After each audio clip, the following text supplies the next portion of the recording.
السلام عليكم ورحمة الله وبركاته. إن الحمد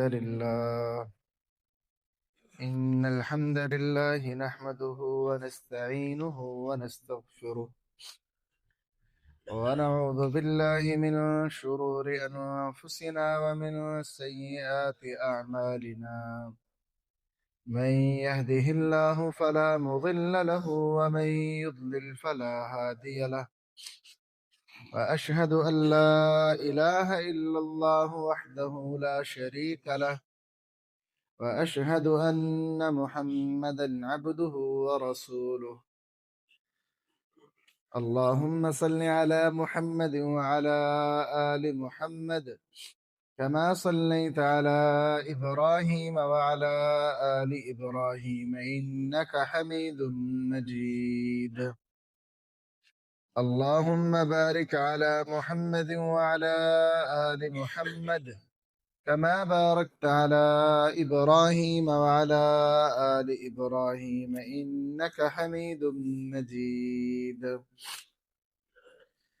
أعوذ بالله السميع العليم من الشيطان الرجيم من همزه ونفخه ونفثه. بسم الله الرحمن الرحيم. يا أيها الناس اتقوا ربكم الذي خلقكم من نفس واحدة وخلق منها زوجها وبث منهما رجالا كثيرا ونساء واتقوا الله الذي تساءلون به والأرحام إن الله كان عليكم رقيبا. يا أيها الذين آمنوا اتقوا الله حق تقاته ولا تموتن إلا وأنتم مسلمون. يا أيها الذين آمنوا اتقوا الله وقولوا قولا سديدا يصلح لكم أعمالكم ويغفر لكم ذنوبكم ومن يطع الله ورسوله فقد فاز فوزا عظيما. أما بعد فإن خير الحديث كتاب الله وخير الهدي هدي محمد صلى الله عليه وسلم وشر الأمور محدثاتها وكل محدثة بدعة وكل بدعة ضلالة وكل ضلالة في النار. قال الله تعالى في القرآن المجيد: أعوذ بالله من الشيطان الرجيم اهدنا الصراط المستقيم. ہمیں صراط مستقیم پر چلا۔ محترم بھائیو، سورۃ الفاتحہ کی یہ آیت کریمہ ایک دعائیہ جملے پر مبنی ہے اور انسان کا مقصد حیات اسی دعا کے اندر پوشیدہ ہے۔ محترم بھائیو، ایک مسلمان جب اسلام قبول کرتا ہے تو وہ صرف ایک دین قبول نہیں کر رہا ہوتا، بلکہ ایک رستے کا چناؤ کر رہا ہوتا ہے کہ جو رستہ اسے نجات، کامیابی، فلاح اور جنت کی طرف لے کے جائے گا۔ دنیا میں جتنے بھی مذاہب ہیں ان کے آخر میں ایک جنت کا تصور جڑا ہوا ہے، اور لوگ ان مذاہب کو اس جنت کے حصول، اللہ کی رضا کے حصول کے لیے اختیار کرتے ہیں، اور ہر مذہب ایک رستہ ہے کہ اس رستے پہ چل کر وہ اپنے مقاصد کو حاصل کریں گے۔ اسلام بھی ایک رستہ ہے، اور اس رستے پہ اگر ہم چلیں اصول و ضوابط کے ساتھ تو انشاءاللہ خاتمہ جنت پر ہے اور اللہ کی رضا پر ہے۔ چونکہ کسی بھی رستے پر داخل ہو جانا، چلنا شروع کر دینا آسان ہے، لیکن ہمیشہ اسی پر رہنا یہ مشکل ہے۔ بہت سے لوگ ایک رستے پہ چلتے ہیں لیکن ہمیشہ اس رستے پہ نہیں رہتے، رستے کے اوپر چلتے چلتے انہیں کچھ اور رستے نظر آتے ہیں تو وہ ان رستوں کی طرف چلے جاتے ہیں، جس کی وجہ سے وہ راہ سے بھٹک جاتے ہیں۔ ہمیں یہ سکھایا گیا ہے کہ آپ نے سورۃ الفاتحہ کے اندر ہر نماز میں اللہ تعالیٰ سے یہ دعا کرنی ہے کہ اللہ ہمیں صراط مستقیم پر چلا کے چل تو پڑے ہیں، اب کبھی کہیں ایسا نہ ہو کہ اور رستہ کوئی ہمیں نظر آئے تو ہم اس رستے کی طرف منہ کر لیں اور صراط مستقیم سے ہٹ جائیں، کیونکہ صراط مستقیم کی زندگی کے ہر لمحے ضرورت ہے ہمیں۔ ایسا نہیں ہے کہ صبح کو اگر ہم صراط مستقیم پر چلے ہیں تو وہ صبح کے وقت نماز کا پڑھنا، صراط مستقیم پر چلنا پوری زندگی کے لیے کافی ہو گیا، نہیں۔ صراط مستقیم پر اسلام لے آنے سے لے کر موت تک اس رستے پر چلنا ضروری ہے۔ وَاعْبُدْ رَبَّكَ حَتَّى يَأْتِيَكَ الْيَقِينُ، آپ اپنے رب کی عبادت کیجیے یہاں تک کہ یقین موت آ جائے آپ کو۔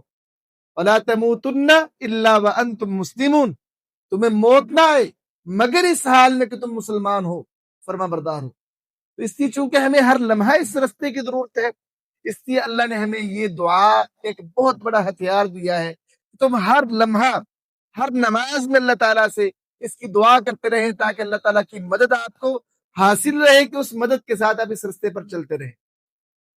محترم بھائیوں، نبی کریم صلی اللہ علیہ وسلم نے ایک دفعہ، حضرت نواس بن سمعان بیان کرتے ہیں، ایک دفعہ ہمیں مخاطب کیا اور کہا ضرب اللہ مثلا صراطا مستقیما، کہ اللہ نے صراط مستقیم کی مثال بیان کی ہے کہ صراط مستقیم ہے کیا۔ اللہ کے رسول نے فرمایا کہ یہ ایک رستہ ہے، وَعَلَى جَنَبَتِي الصِّرَاطِ، اس رستے کے دونوں کناروں پر سورانی، دو دیواریں ہیں، فیہما ابواب مفتحہ، کہ ان دیواروں میں کھلے ہوئے دروازے موجود ہیں۔ ایک رستہ ہے، اللہ کے رسول نے فرمایا کہ یہ ایک رستہ ہے صراط مستقیم، رستے کے دونوں طرف دیواریں ہیں اور دیواروں میں کچھ دروازے ہیں اور دروازے کھلے ہوئے ہیں۔ وعلی الابواب، اور ان دروازوں پر سطور مرخات، لٹکائے ہوئے پردے ہیں، دروازے کھلے ہیں لیکن آگے پردے لٹک رہے ہیں، اور اس دروازے کے شروع میں ایک بلانے والا کھڑا ہے، وہ کہتا ہے ایھا الناس ادخلوا فی الصراط جمیعا، اے لوگوں اس رستے میں داخل ہو جاؤ، ولا تتعرجوا، اور ٹیڑے مت ہونا، سیدھا سیدھا جانا، دروازے کھلے ہوئے ہیں سائڈوں پہ، ان میں داخل نہ ہونا، سیدھے سیدھے جانا۔ اور اسی طرح اللہ کے رسول نے فرمایا کہ جو یہ رستہ ہے اس کے اوپر بھی ایک پکارنے والا ہے، تو جب بھی کوئی بندہ ان دروازوں میں سے کسی دروازے میں داخل ہونے کی کوشش کرتا ہے تو وہ پکارنے والا کہتا ہے ویحک، افسوس ہو تجھ پر، لا تفتحو، اس پردے کو نہ کھولو، فإنک ان تفتحو، اگر تو نے اس پردے کو کھول لیا، تلجہ، تو اس میں داخل ہو جائے گا، تو ایسا نہ کر۔ رسول کریم نے فرمایا کہ یہ جو رستہ ہے یہ صراط مستقیم ہے، فالصراط الاسلام، یہ صراط مستقیم اسلام کا رستہ ہے۔ اور یہ جو شروع میں رستے کے بلانے والا ہے نا، جو کہتا ہے لوگوں اس رستے پر چلو، وہ اللہ کی کتاب قرآن مجید ہے۔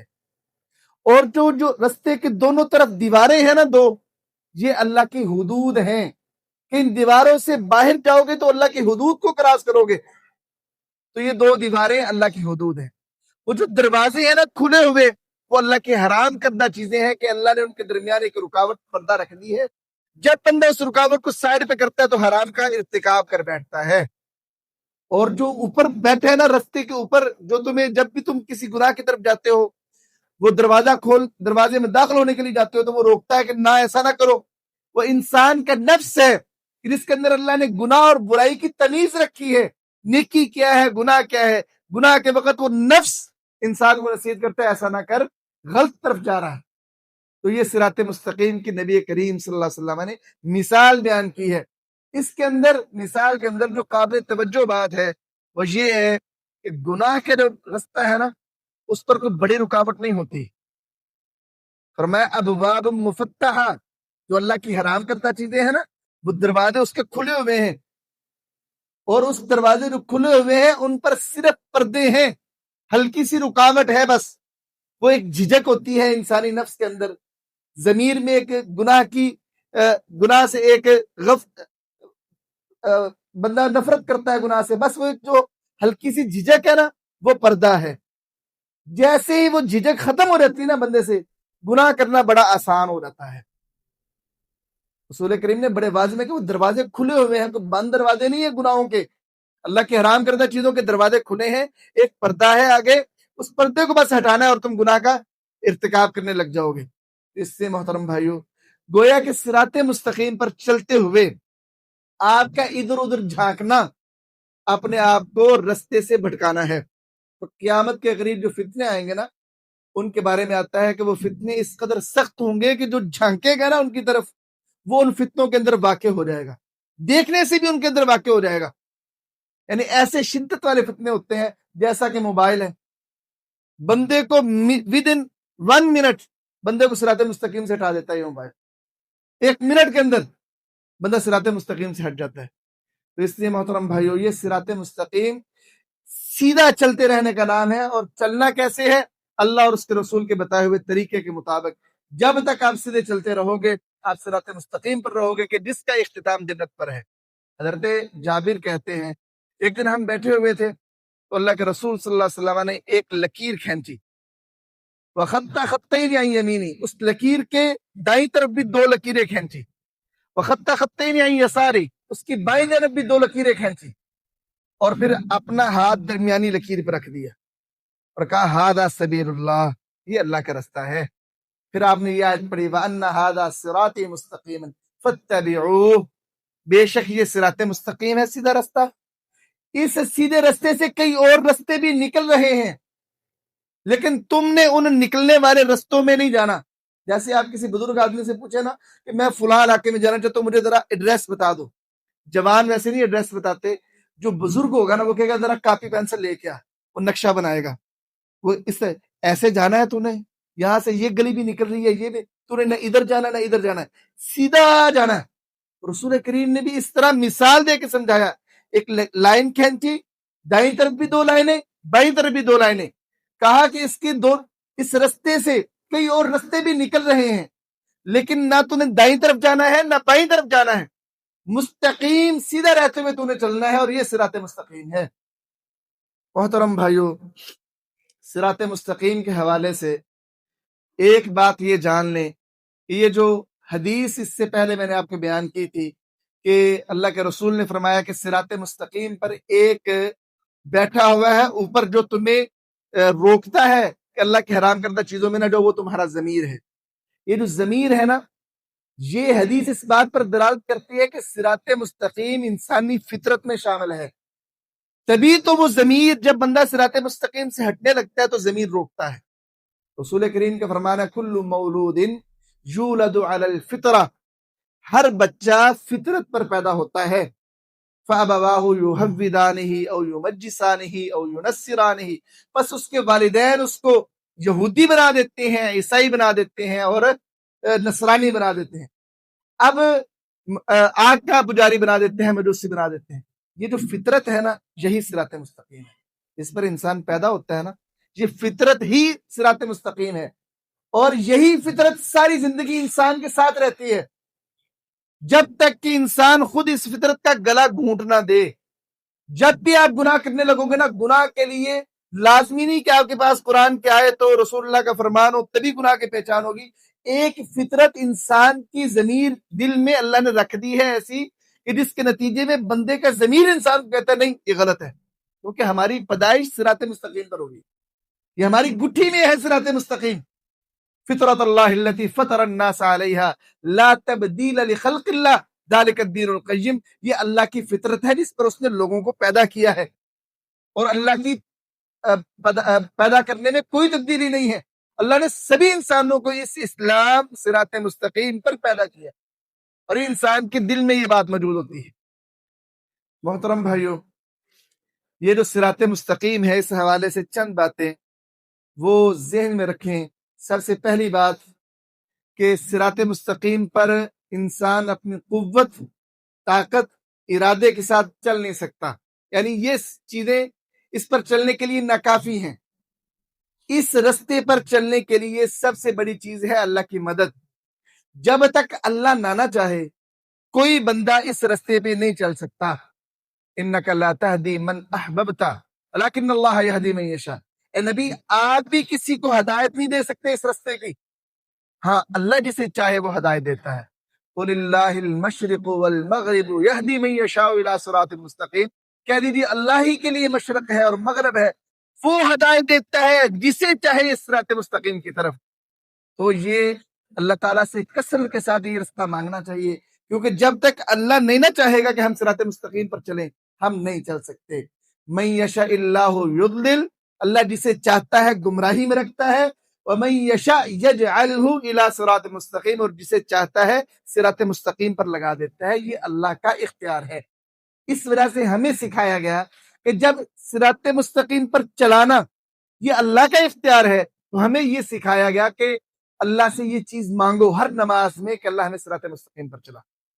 یہ انسان کی قوت اس چیز کے لیے ناکافی ہے کہ انسان اپنی قوت اور ارادے سے نیکی کرنے لگ جائے اور گناہ سے بچنے لگ جائے. انسان کی طاقت اس چیز کی اس قابل نہیں ہے. لا حول ولا قوت الا باللہ کا معنی کیا ہے؟ اللہ گناہ سے پھرنے کی، نیکی کرنے کی طاقت میرے پاس نہیں ہے. ہاں تو دے دے تو پھر میں گناہ سے بچ بھی سکتا ہوں، نیکی کر بھی سکتا ہوں. یہی صراط مستقیم ہے. صراط مستقیم پر انسان اپنی قوت کے ساتھ نہیں چل سکتا جب تک کہ اللہ تعالیٰ انسان کی مدد نہ کرے. اس لیے یہ چیز ذہن میں ہمیشہ بٹھائیں کہ اللہ تعالیٰ سے جب تک آپ مانگتے رہو گے اللہ صراط مستقیم پر چلاتا رہے گا. یہی وجہ ہے کہ اللہ تعالیٰ نے صراط مستقیم مانگنے کی تعلیم یہ نہیں کہا کہ مانگو، کہا فرض ہے تم پر مانگنا. کیا ایک دفعہ دن میں نہیں، 17 دفعہ کم از کم تم نے مجھ سے صراط مستقیم مانگنا ہے دن میں. نمازوں کے رکھتے گنے نا، فجر کی 2 ہیں، ظہر کی 4 ہیں، عصر کی 4 ہیں، 10 ہو گئی. مغرب کی 3 ہیں، 13، اور عشاء کی 4 ہیں. یہ 17 رکعتیں بنتی ہیں. 17 رکعتوں میں 17 مرتبہ فاتحہ پڑھنی ضروری ہے. ایک رکعت میں فاتحہ نہیں پڑھو گے وہ رکعت ہی نہیں ہونی. کیوں بھائی فاتحہ کیوں ضروری ہے؟ کیونکہ فاتحہ کے اندر وہ چیز ہے کہ جس کے ساتھ تم صراط مستقیم پر چلنے میں کامیاب ہو. دعا، اللہ سے مدد. اللہ تیری مدد درکار ہے. میں نے صراط مستقیم مانگی تھی، ظہر تک چلا ہوں. اللہ میں مزید نہیں چل سکتا، میرے پاس قوت نہیں ہے، مجھے دوبارہ قوت عطا فرما. بار بار اللہ سے مطالبہ اس بات کا. اللہ صراط مستقیم پر چلانا تیرا کام ہے. اللہ تیرے دربار میں ہاتھ اٹھا کر آنا میرا کام تھا. میں آ چکا ہوں تیرے دربار میں، اب چلا تو دے. تو یہ اللہ تعالیٰ سے مطالبہ ہے. انسان اپنی قوت سے اس رستے پہ چل نہیں سکتا. اس رستے پہ چلنے کے لیے پہلی چیز اللہ تعالیٰ کی طرف سے دی جانے والی مدد ہے. دوسری چیز راہبر اور رہنما ہے. یہ رستہ ایسا ہے کہ بظاہر سیدھا ہے، لیکن اس سیدھے رستے پر بھول بھلائیاں اتنی ہیں کہ لگتا سیدھا ہے، اس پر آپ کو رستے سے بھٹکانے والے اتنے بیٹھے ہیں. آپ تھوڑا چلتے ہو تو آپ کو کوئی بیٹھا وہاں کہے گا نہیں یہ رستہ بہتر ہے، آپ کا ذہن خراب کرے گا. تھوڑا سا آگے جاؤ گے تو کوئی اور بیٹھا ہے وہ کہے گا یہ رستہ بہتر ہے. یعنی اس رستے سے کئی رستے نکلتے ہیں، تو ہر رستے میں وہ ویران رستے نہیں ہے جو اس سے نکلتے ہیں، وہاں پہ کوئی نہ کوئی بیٹھا ہوا ہے. اور جب اس رستے پہ چلتے ہو تو قدم قدم پہ آپ کو کہتا ہے وہ اللہ کے بندے کس رستے پہ جا رہا ہے، یہ نہیں بہتر، یہ بہتر ہے. تو اس لیے جب اس رستے پہ آپ اکیلے چلو گے نا انجان بن کے، آپ تھوڑا سا چل کے رستہ بدل لو گے، کیونکہ آپ کو موٹیویٹ اور رستوں کی طرف کرنے والے بڑے بیٹھے ہیں. شیطان نے کیا کہا تھا؟ قال فبما اغویتنی لاقعدن لهم صراطک المستقیم. اللہ چونکہ تو نے مجھے گمراہ کیا ہے، میں تیرے بندوں کے لیے ان کے رستے صراط مستقیم پر بیٹھوں گا. میرا مقام بیٹھنے کا کہاں پہ ہوگا گمراہ کرنے کے لیے؟ کیا میں گمراہی کہیں اور بیٹھوں گا؟ نہیں، میں ان کے جو سیدھا رستہ ہوگا نا اس پر جا کے بیٹھوں گا. جب یہ سیدھے رستے پہ چلیں گے نا، ثم لآتینہم من بین ایدیہم ومن خلفہم وعن ایمانہم وعن شمائلہم ولا تجد اکثرہم شاکرین. اللہ یہ صراط مستقیم پر چلیں گے، کبھی میں ان کے آگے سے آ کے کہوں گا اللہ کے بندے رستہ بدل لے، کبھی ان کے پیچھے سے آؤں گا اللہ کے بندے کس رستے پہ جا رہا ہے بدل لے، کبھی میں ان کے اوپر سے آ کے وسوسے ڈالوں گا، کبھی نیچے سے نہ گمراہ کروں گا. اللہ تو اپنے ان بندوں میں سے اکثر کو نہ شکرا پائے گا. شیطان کہتا ہے میرا جو گمراہ کرنے کا طریقہ ہے میں صراط مستقیم پر آ کر ہی نہ گمراہ کروں گا. اب جب بندہ اکیلا نکلے گا نا انجان اس رستے پہ، اسے رستے کا پتہ ہی نہیں ہے کہ صراط مستقیم، بس یہ بدل کے یہ صراط مستقیم ہے. اب چلنا کیسے ہے، آگے کیا حالات ہوں گے پتہ ہی نہیں ہے، اور بغیر راہ پر کے وہ چل پڑا ہے، تو وہ ایک وقت آئے گا اس رستے سے گمراہ ہو جائے. اس کے لیے ایک تو اللہ کی مدد کی ضرورت ہے، دوسری راہبر کی ضرورت ہے. اور وہ راہبر کون ہے؟ جناب محمد صلی اللہ علیہ وسلم. اگر ہم اللہ کے رسول کے بغیر اس رستے پر چلے ہم نہیں چل پائیں گے. شیطان ہمیں کہیں نہ کہیں بہکا دے گا اور ہم رستہ بدل لیں گے. وَاتَّبِعُونِي هَذَا صِرَاطٌ مُسْتَقِيمٌ. اللہ کے رسول قرآن میں ہے میری پیروی کرو، یہ صراط مستقیم ہے. میری پیروی کے بغیر تم صراط مستقیم پر نہیں چل سکتے۔ اور بعض اوقات ایسے ہوتا ہے کہ بندہ صراط مستقیم پر اپنے آپ کو سمجھتا ہے اور بڑے نیکی کے عمل کر رہا ہوتا ہے، لیکن ہوتا نہیں ہے صراط مستقیم پر۔ جیسا کہ وہ بڑی مشہور زمانہ حدیث ہے، 3 بندے آئے تھے نا اللہ کے رسول کے گھر کی طرف، ماں عائشہ سے پوچھا رسول کریم صلی اللہ علیہ وسلم کا عمل کیا ہے؟ کہ اللہ کے رسول کا یہ عمل ہے۔ تو وہ کہنے لگے اللہ کے رسول چونکہ آپ کے سارے گناہ پہلے سے اللہ نے معاف کر دیے ہوئے ہیں، آپ تو معصوم ہیں، تو ہمیں آپ سے زیادہ عبادت کرنے کی ضرورت ہے، ہم تو معصوم نہیں ہیں۔ ایک نے کہا جی میں ہمیشہ روزہ رکھوں گا، کوئی دن ایسا نہیں جائے گا کہ میں روزہ چھوڑ دوں۔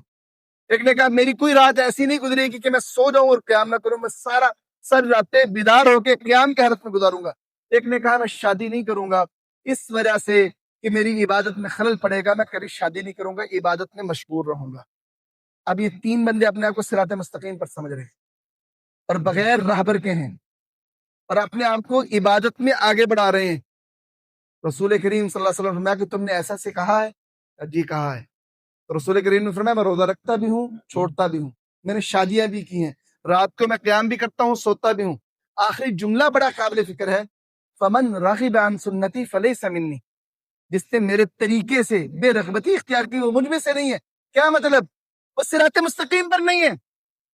بعض اوقات بندہ ایک عمل کو نیکی سمجھ کر رہا ہوتا ہے اور سمجھ رہا ہوتا ہے میں صراط مستقیم پر ہوں، چونکہ وہ راہبر کی رہنمائی کے بغیر کی جانے والی نیکی ہے، اس وجہ سے وہ بندہ سمجھتا رہے۔ وہ ایسے ہی ہے جیسے موٹر وے پہ بندہ نا کہیں غلط سڑک پہ چلا جائے نا تو جلدی پتہ نہیں چلتا، بہت آگے جا کے پتہ چلے گا ہو غلطی کر لی یار، پیچھے سے کٹ لینا تھا، کیونکہ راہبر نہیں تھا نا، رہنما نہیں تھا، وہ اپنی طرف سے اس نے تکا لگا یہاں سے چلے جائیں۔ تو یہ ہے بھائی دین، اس میں اللہ کی مدد کے بعد جب تک رسول اللہ صلی اللہ علیہ وسلم کی رہبری نہ ہو اس رستے پہ چلنا ممکن نہیں ہے۔ کل امتی یدخلون الجنہ الا من ابا، رسول کریم فرمایا میری ساری امت جنت میں جائے گی سوائے اس شخص کے جس نے انکار کر دیا۔ صحابہ نے کہا اللہ کے رسول انکار کون کرے گا؟ فرمایا من اطاعنی دخل الجنہ، جو میری بات مانے گا، میرے بتائے ہوئے طریقے کے مطابق اس رستے پہ چلے گا، وہ جنت میں سیدھا جائے گا، کیونکہ میں جو رستہ بتاؤں گا نا وہ رستہ جنت میں جاتا ہے۔ ومن عصانی، جس نے اپنی من مانی کی، میری بات نہ مانی، اپنے طور پر رستے کو منتخب کیا میری امت میں سے، تو وہ بندہ اگرچہ سمجھتا جو بھی رہے داخل النار، وہ جہنم میں جائے گا۔ تو اس لیے محترم بھائیوں اس رستے پر قدم قدم پر ہمیں اللہ کے رسول کی بتائی ہوئی ہدایات مد نظر رکھنی ضروری ہے، وگرنہ ہم اس رستے پہ چل نہیں سکتے۔ دیکھیں قرآن مجید نے اس بات کو بڑے واضح انداز میں بیان کیا، فَإِنَّكَ لَتَدْعُوهُمْ إِلَى صِرَاطٍ مُسْتَقِيمٍ، اے نبی بے شک آپ ان مسلمانوں کو، ان اپنے امتیوں کو، لَتَدْعُوهُمْ إِلَى صِرَاطٍ مُسْتَقِيمٍ، یقیناً آپ انہیں دعوت دیتے ہیں، بلاتے ہیں صراط مستقیم کی طرف۔ تو رسول کریم ہمارے راہبر بنا کے بھیجا ہے اللہ تعالیٰ نے، وہ ہمیں بلاتے ہیں، ان کے پیچھے پیچھے جائیں گے تو صراط مستقیم پر چلیں گے، وگرنہ ہم نہیں چل سکتے۔ نمونہ کیا ہوتا ہے؟